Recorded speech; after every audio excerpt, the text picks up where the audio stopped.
Bienvenidos a una emisión más de su noticiero de ABA Televisión. Mi nombre es Cristian Romero y estas son las noticias.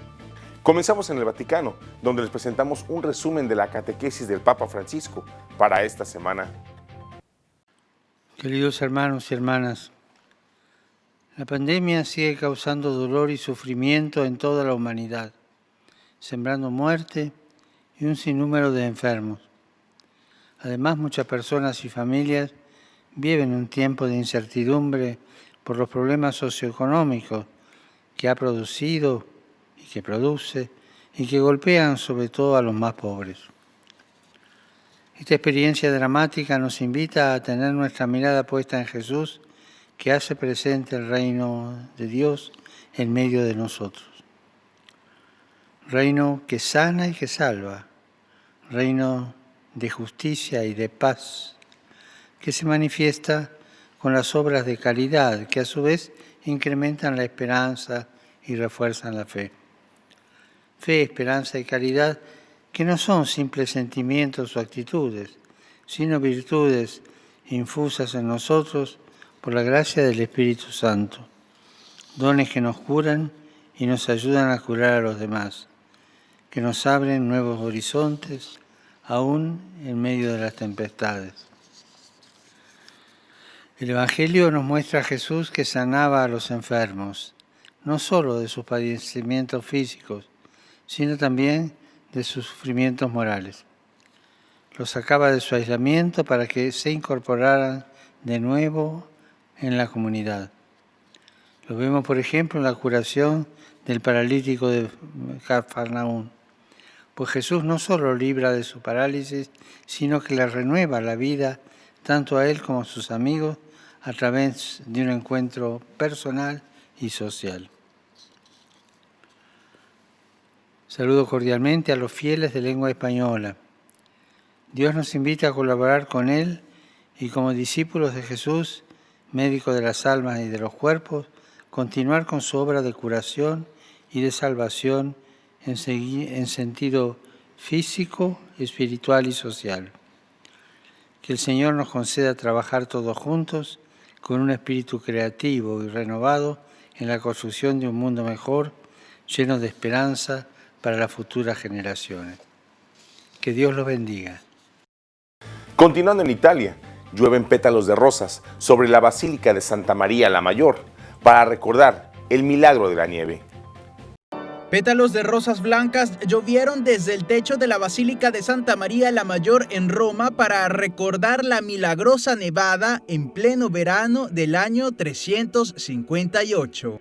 El 5 de agosto de ese año, la Virgen María pidió en un sueño al Papa Liberio que construyera una iglesia en un lugar que ella indicaría con nieve en medio del mes más caluroso del año. Este año, para conmemorar el milagro, se limitó el número de participantes a la misa debido a las medidas anti-COVID. Bueno, he venido porque es el Día de la Virgen de las Nieves. Como me llamo Blanca, es mi onomástico, y entonces me hacía ilusión celebrarlo en la misa. Incluso aquellos menos familiarizados con el significado de la fiesta tenían curiosidad por ver de qué se trataba. Bueno, en realidad estaba aquí de vacaciones, pero luego escuché que había un evento especial, así que pensé que debía verlo. Sé de la nieve en el verano y por lo tanto habrá flores que representen la nieve, pero eso es todo. La basílica resguarda uno de los íconos más preciados de la Virgen, la Salus Populi Romani, a la que los romanos acuden en busca de protección. Somos devotos porque somos romanos, porque queremos a la Virgen que Pío XII llamó Salus Populi Romani, salvadora del pueblo romano. Ella es la protectora de Roma y es una celebración importante. En marzo de 2020, en medio de la pandemia de coronavirus, el Papa Francisco salió del Vaticano para rezar ante esta imagen para pedir el fin de la emergencia sanitaria mundial. A continuación tenemos el agrado de presentarles una reflexión del Evangelio del Día a cargo de nuestro director general, Jaime Sevilla.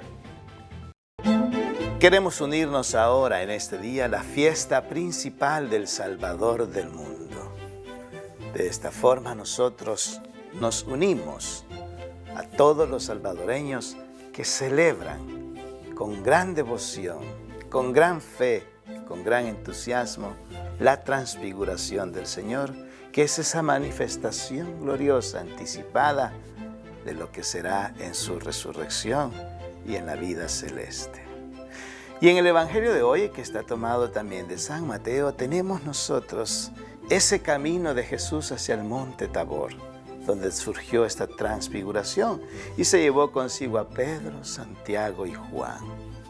Recuerdo que en nuestro viaje a Tierra Santa subimos al monte Tabor, específicamente a ese lugar donde surgió este hermoso acontecimiento de la transfiguración.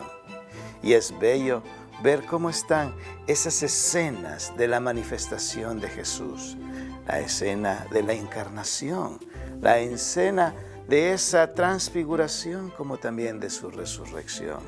Y por supuesto, uno siente el amor de Dios, siente su presencia en ese lugar. Por eso ahora que reflexionamos sobre la transfiguración del Señor, no es otra cosa más que hablar de el Cristo resucitado. Ese Cristo resucitado que va de alguna forma manifestándose en nosotros y a nosotros a lo largo de nuestras vidas. En nosotros porque Él hace la obra de transformar todo nuestro ser. En nosotros porque Él va cambiando nuestra forma de pensar, nuestra forma de actuar. En nosotros porque Él va llenando aquellos vacíos y va transformando nuestros corazones. Pero también se manifiesta por nosotros a los demás, porque con nuestro testimonio de vida, con nuestras palabras, con nuestras acciones, nosotros también proyectamos la imagen del Cristo, ya sea en la persona que sufre, ya sea en la persona necesitada o en aquella que se siente sola, desconsolada o marginada. Hoy, en la manifestación gloriosa del Señor, que celebramos esta fiesta del Divino Salvador del mundo, queremos pedirle que nos ayude a poder descubrir su grandeza y a poder descubrir esa manifestación que se nos va haciendo ahora a nosotros personalmente. Fíjense, comenzamos primeramente en nosotros, cómo se manifiesta, con todos nuestros cambios y la transformación de nuestra vida. Luego, cómo se manifiesta a través de nosotros a los demás. Pero ahora vamos a la fiesta que celebramos. Cómo Dios se manifiesta a nosotros. Y este es el mensaje principal de la fiesta de hoy. Saber descubrir esa divinidad de Cristo, esa divinidad suya, a través de los signos de los tiempos. Y esos signos de los tiempos nos lleva a descubrir a Jesús en el pobre. Esa persona necesitada es el rostro divino de Cristo. Esa persona que está siendo marginada es el rostro divino de Cristo. Esa gente que padece hambre es el rostro transfigurado de Cristo Jesús. Aquellos que sufren en los hospitales, en los penales, son los rostros a través de los cuales ahora, en este 2020, en este tiempo, Cristo se nos manifiesta. Cristo se nos manifiesta transfigurado para que, como Pedro, quizás nosotros podamos decir, sirviendo a todos ellos, Señor, qué bien se vive en tu reino, qué bien se vive acá. Y con seguridad escucharemos la voz del Padre que nos dice, este es mi Hijo amado, esa persona pobre, esa mujer marginada, esa persona que sufre las injusticias de los sistemas opresores económicos, religiosos, políticos, sociales. Eso, ahí nos dice Jesús, nos dice el Padre, este es mi Hijo amado. Escúchenlo. Este es mi Hijo amado. Atiéndanlo. Este es mi Hijo amado. Ayúdenlo. Mis queridos hermanos, que la fiesta del Divino Salvador del mundo nos lleve a descubrir y redescubrir esa su transfiguración, ese su rostro divino en todos estos hermanos que hemos hablado, en todos estos hermanos necesitados. Que el Señor nos dé la gracia de poder hacer tal obra. Que así sea.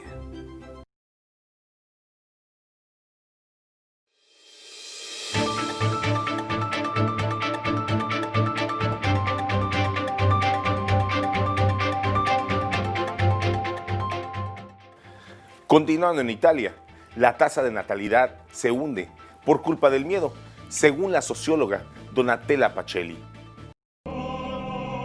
En Italia, la tasa de natalidad ha caído en picada durante décadas, pero acaba de alcanzar su punto más bajo desde 1861, año de la unificación del país. Según el informe anual del Instituto Nacional de Estadística, en 2019 hubo 420.170 nacimientos, 4,5% menos que en 2018, mientras que la tasa de mortalidad sigue aumentando. Tenemos fenómenos culturales que el mundo occidental está enfrentando. ¿Por qué la tasa de natalidad de Italia, entre todos los países occidentales desarrollados, es tan baja? Una explicación cultural por sí sola no es suficiente. El problema está en la economía y en la política pública. Donatella Pacelli, una socióloga que estudia las tendencias familiares, explica que parte del problema es la falta de apoyo gubernamental, tanto para las madres como para las familias. Pero el principal factor es el miedo. Nuestra investigación sobre la juventud sugiere que no descartan tener una familia, pero existe el miedo a un futuro incierto desde el punto de vista laboral. Así que desde el punto de vista económico, no ven una garantía para educar a los hijos. Creo que esto hará que la tasa de nacimientos caiga aún más. Por eso afirma que durante la cuarentena en Italia la mayor parte de la preocupación no fue evitar el virus. Dice que fue la incertidumbre de lo que vendría y la falta de recursos para mantener el nivel social.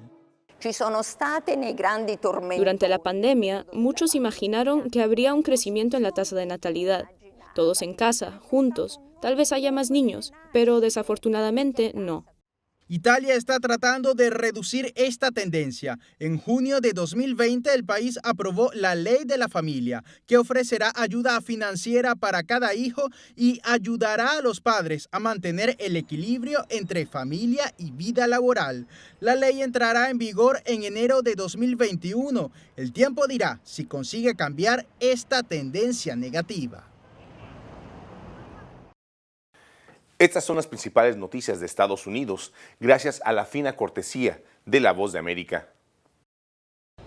El gobierno de Estados Unidos ofrecerá una recompensa de $10 millones por información que conduzca al arresto de quienes intenten interferir con las elecciones presidenciales del próximo 3 de noviembre. Así lo anunció el secretario de Estado Mike Pompeo al presentar un informe del Departamento de Estado que busca exponer y contrarrestar las amenazas de los que califican como actores malignos y entre los que identifica a Rusia como una amenaza principal. Siguiendo con el tema de las elecciones, el precandidato demócrata Joe Biden no aceptará la nominación de su partido en Milwaukee, lugar donde se va a llevar a cabo la convención nacional, esto debido a la pandemia de COVID-19 en el país. El Comité Nacional Demócrata informó que ninguno de los oradores viajará a Milwaukee para evitar arriesgar la salud de la comunidad. Mientras tanto, el presidente Donald Trump y candidato a la reelección por el Partido Republicano dijo que probablemente pronuncie su discurso de aceptación desde la Casa Blanca. Sin embargo, advirtió que todavía no es una decisión tomada.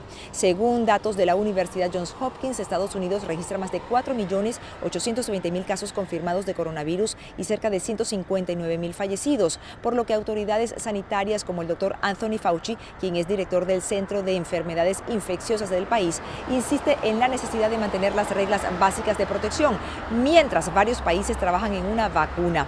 Fauci reiteró que es cautelosamente optimista sobre este tema y que cree que una vacuna lista para ser distribuida podría tenerse a principios del año 2021, asegurando además que habrá suficientes dosis para todos los países y no solamente para aquellas naciones que son calificadas como históricamente ricas. Desde Washington, con la agenda informativa del día, soy Natalie Salas Guaitero de La Voz de América. Ahora nos vamos a Sudamérica, donde nuestro amigo el padre Manuel Rodríguez Rodríguez de nuestra cadena hermana JN19 Televisión nos ha preparado el siguiente reportaje de lo que ocurre en ese país. Reporta para la cadena de televisión ABA y JN19 del Perú el padre Manuel Rodríguez Rodríguez, misionero claretiano, desde Lima. Hoy la sociedad peruana está como huérfana. Falta el primer ministro, el Congreso ha rechazado el voto de confianza, se ha creado una crisis muy fuerte, ya la teníamos por mucho en todos los aspectos, pero ahora es una crisis moral, porque estamos sin esa guía que tiene que dirigir el país para el bien, tanto en la salud como en la economía. En cuanto a la economía, está notándose pues un gran agujero, podríamos decir, porque muchísimos trabajadores no tienen trabajo. Empresas que han fracasado, que han cerrado, y otros que no tienen suficientes medios para pagar a los obreros. Es una crisis fuerte, muy fuerte y muy dolorosa. También en la pandemia pues sigue cobrando víctimas. Según los datos oficiales, más de 20.000 han fallecido ya. Otros datos hablan más de 50.000. Hay muchos contagios. En algunas comisarías del sur de Arequipa ha llegado el momento en que todos los policías, todos han quedado contagiados, están ahora en sus casas pues reponiéndose, y esto pues es muy doloroso. Ellos que están en primera fila, que están salvaguardando la salud de la población, pues ellos como soldados han quedado heridos también por este contagio. Los obispos del Perú, la comisión permanente, ha mandado una carta donde lamentan el que haya habido este rechazo de confianza al primer ministro, y están exhortando a la unidad. Están invitando a los partidos que no busquen las preferencias personales, sino que busquen el bien del Perú, que se unan para sacar adelante esta nación. Los obispos están muy preocupados por lo que está pasando ahora en el Perú a nivel político, a nivel económico, a nivel social y a nivel también de salud. La Confiet, que es una asociación de empresarios, ha donado 880 balones de gas. Es una buena noticia, y lo ha donado pues a la salud pública, porque se necesita todavía, se necesita gas, se necesitan médicos. Ha habido una convocatoria de 1.500 plazas para médicos y no se llenan, a pesar de que se facilita hoy a los profesionales que trabajen, aunque no estén colegiados, aunque sean del extranjero y no tengan todas las cualidades, se están aceptando. Y hay lugares donde no quiere ir nadie, porque la gente allí se contagia facilísimamente. Reportó desde Lima el padre Manuel Rodríguez Rodríguez, misionero claretiano. Continuando en Sudamérica, en Colombia, el expresidente Álvaro Uribe se encuentra bajo arresto domiciliario. La Corte Suprema de Justicia del país latinoamericano por primera vez condenó a detención domiciliaria al expresidente Álvaro Uribe Vélez. La decisión sin precedentes fue tomada de forma unánime por 5 magistrados del tribunal. Lo señalan por presuntos delitos de soborno y fraude procesal. La investigación necesaria. El presidente de Colombia, Iván Duque, quien milita en el mismo partido político, dio un espaldarazo a Uribe.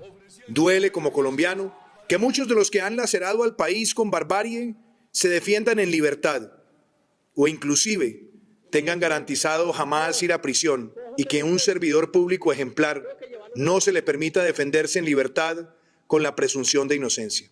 Entre tanto, el senador Iván Cepeda, contradictor político de Uribe y por quien se inició la investigación contra el exmandatario, celebró la decisión de la Corte. No hay personas que en Colombia estén por encima de la justicia y de la ley, por muy poderosas e influyentes que sean. Desde otros sectores políticos colombianos también surgieron voces. Yo no puedo ser hipócrita. En este momento hay un sector de Colombia que celebra esta medida.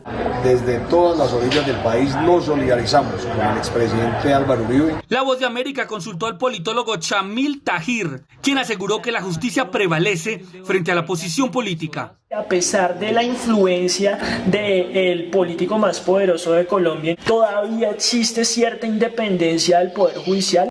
La detención domiciliaria no impediría que Uribe asista a las sesiones virtuales del Senado mientras se adelanta la investigación en su contra.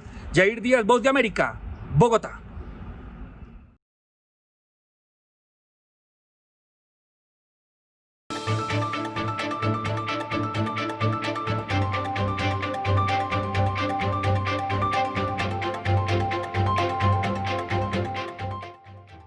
Hoy en el Santoral de la Iglesia celebramos la fiesta de la Transfiguración del Señor. Celebremos juntos.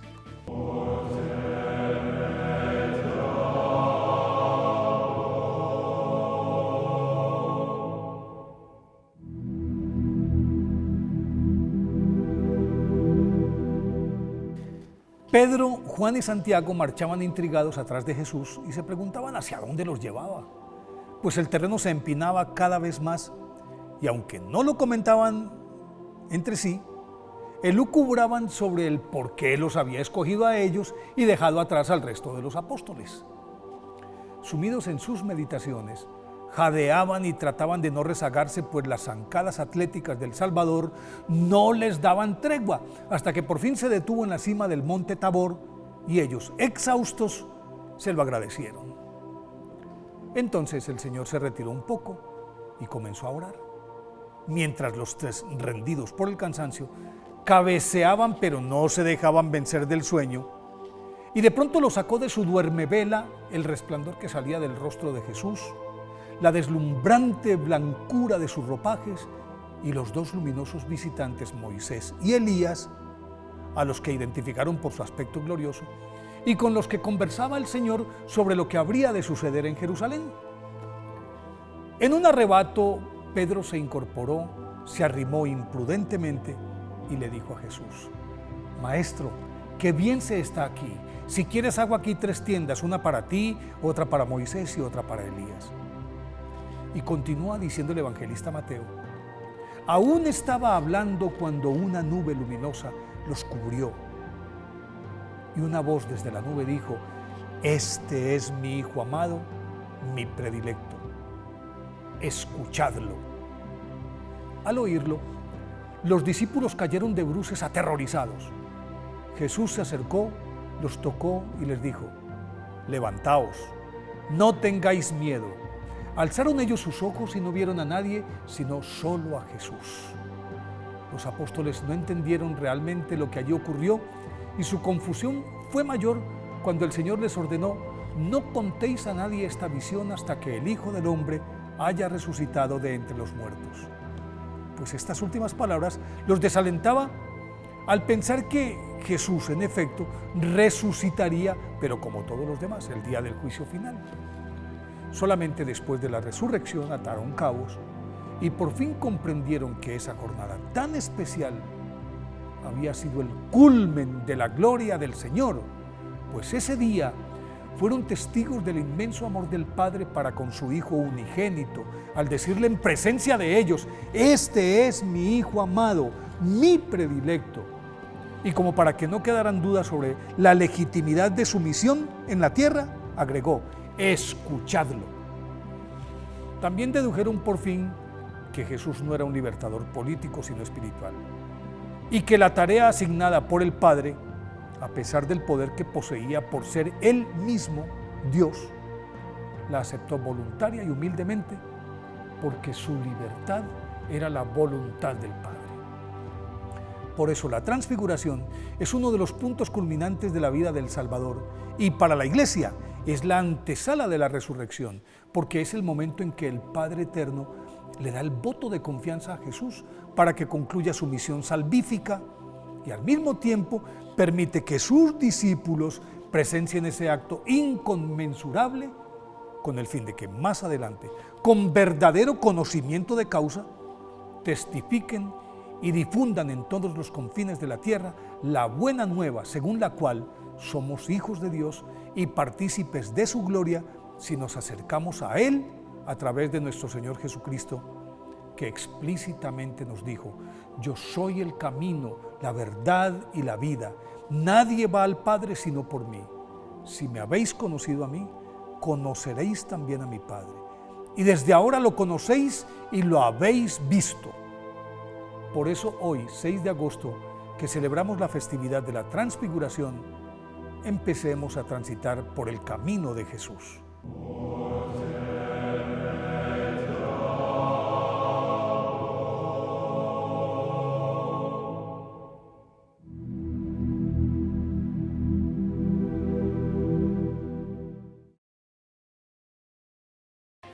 En otras noticias, franciscanos en Beirut piden ayuda y nos dicen que cada familia verifique que sus miembros estén vivos.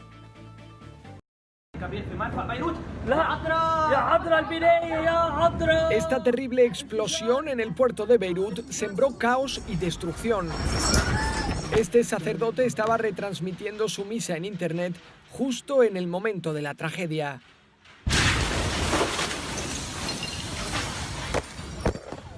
Inmediatamente después, la ciudad se quedó desconcertada y sin palabras.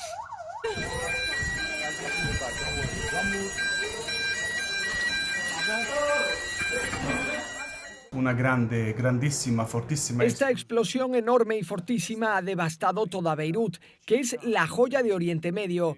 Ahora están contando el número de personas. Cada familia está verificando que estén todos, que todos estén vivos. Así quedó la iglesia del convento franciscano por la onda expansiva.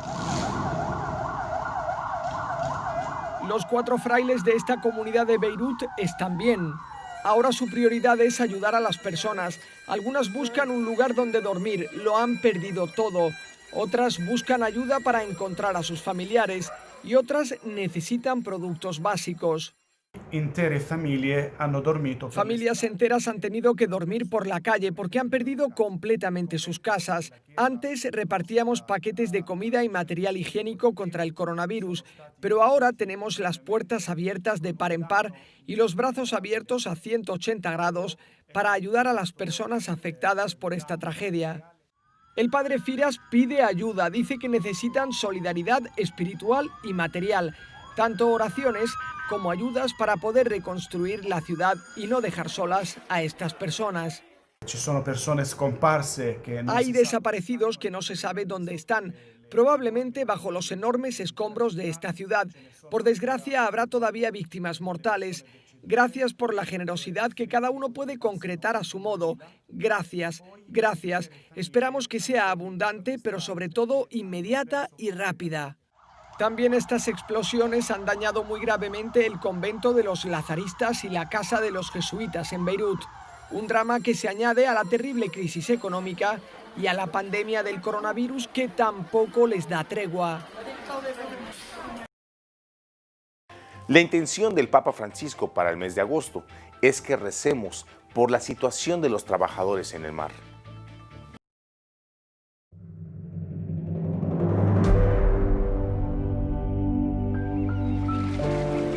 La vida del marinero, del pescador y la de sus familias es muy dura. A veces está marcada por el trabajo forzado o por ser abandonados en puertos lejanos.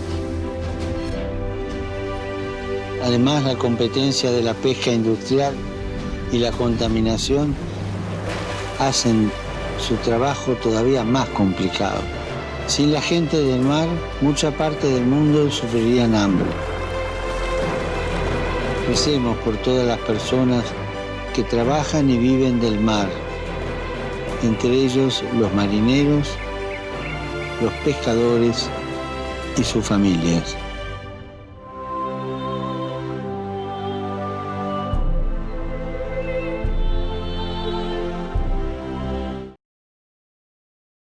Y así llegamos al final de una emisión más de su noticiero de ABA Televisión. Muchas gracias por su preferencia y continúe con nuestra programación. Nos puede sintonizar las 24 horas del día en vivo por www.abatvn.com, por Canal 75 de Guatemala por Multivisión en nuestras plataformas digitales de Roku TV y Amazon Fire, así como en nuestras cadenas hermanas y como siempre, en nuestras redes sociales. Ahí nos vemos y que Dios les bendiga.